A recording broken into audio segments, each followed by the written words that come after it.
여러분, 코로나19가 발생을 하자마자 긴급 재난지원금을 뿌리겠다고 나섰습니다. 당초 기획재정부는요, 소득 하위 50%에게 4인 가족 기준으로 100만 원을 뿌리겠다 했었거든요. 그런데요, 이게 당정청이 모여갖고 합의를 할 때 늘어나요. 소득 하위 70%까지 늘어납니다. 심지어 그 당시에요, 홍남기 경제부총리는 뭐라고 얘기했나 하면 나는 동의 안 했다.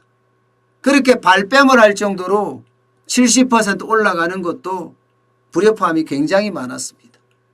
그런데 이게 4.15 총선을 거치면서 국민 100%에게 재난지원금을 주겠다, 이렇게 당시 더불어민주당 이인영 대표가 이야기를 했습니다.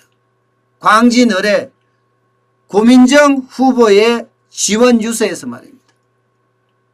그러면서 결국은 재난지원금 국민 100%에게 주겠다, 이렇게 선언까지 했죠. 그런데 이 과정에서 문제가 굉장히 많았어요. 홍남기 경제부총리가 안 된다, 나는 반대한다 했거든요.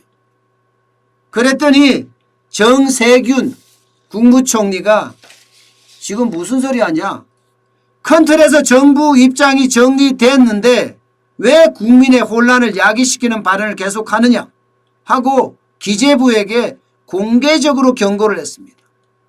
그랬더니 홍남기 경제부총리가 개경한 거예요. 그래, 100% 주자. 예, 이렇게 결정이 된 겁니다. 그러자마자 전 국민이 난리였어요. 아니, 국가 채무가 얼마나 되는데 지금 전 국민에게 주면 되느냐 하고 여론이 장난 아니게 돌아갔어요. 절대 안 된다, 절대 안 된다가 막 여기저기서 튀어나왔고요. 그랬더니 아이디어를 낸답시고 부자 기부안을 내놨습니다. 부자 기부안을. 야, 저는 그걸 보면서 진짜 웃었어요. 왜냐고요? 정부의 정책이잖아요. 아니, 정부의 정책을 무슨 기부의 형식으로 만들어요? 정부의 정책이라는 건 딱딱 끊어져야 돼요. 부자들이 기부를 안 하면 어떡합니까? 예, 다른 사람들이 재난지원금을 다 받으면 어떡하냐고요. 그런데 그 일이 실제로 일어났습니다. 그때는 여론이 비등하니까 넘어가려고, 예, 부자들에게 기부해라, 기부해라. 그래서 기부액을 적어도 14조 원이 넘게 푸니까 10%에서 20%, 많게는 그러면 2조 8천억 원 정도 되지 않겠느냐, 이렇게까지 예상을 하면서 뭐 생색내기 한 거죠. 그 당시에 여론이 비등한 것을 어떻게 하면 무마를 해서 넘어갈 건가 굉장히 고민을 했어요. 예. 그래서 내놓은 게 기부 방법이었는데 결론적으로 어떻게 됐습니까? 실제로 재난지원금을 기부한 것은요, 0.2%밖에 안 됩니다. 0.2%. 와. 여러분이 생각해도 진짜 엄청나죠. 저는 제일 답답한 게 그거예요. 정부의 정책을 감정에 호소했다는 겁니다. 이게 말이 됩니까? 아니, 딱딱 떨어져도 시원찮은데 감정에 호소해요. 돈을 나눠주는데? 돈을 나눠주면요, 어느 누구나 부자가 더 독하다고 이야기하잖아요. 절대로 기부 안 해요. 게다가 정부를 좋아하는 부자가 별로 없잖아요. 정책 자체가 부자 정세로 계속 나오는데 어느 부자가 좋다고 기부를 하겠습니까? 그러니 기부액이 0.2%, 금액으로는요, 참 창피해요. 289억 6천만 원밖에 안 됩니다. 이게 김희국 미래통합당 의원에게, 예, 고용노동부가 제출한 자료입니다. 형편없죠. 289억 6천만 원. 야, 진짜 장난 아닙니다. 물론 아직 지급하지 않은 재난지원금 있습니다. 이거는 계속해서 안 받아가면 8월 말이 되면 자동 기부되는데 그 금액은 5,518억 원이에요. 그거 합친다고 해도 재난지원금 전체 금액이 14조 2448억 원이었거든요. 간신히 4% 넣습니다. 간신히 4%. 그러면 국가재정은 어떻게 됐겠어요? 국가재정은 전 국민에게 재난지원금을 주면서 말입니다. 당초 7조 6천억이면 될 것을 6조 7천억 원이 더 더해졌습니다. 예, 6조 7천억 원이. 그만큼 돈이 많이 나가게 된 거예요. 그만큼. 그것도 말입니다.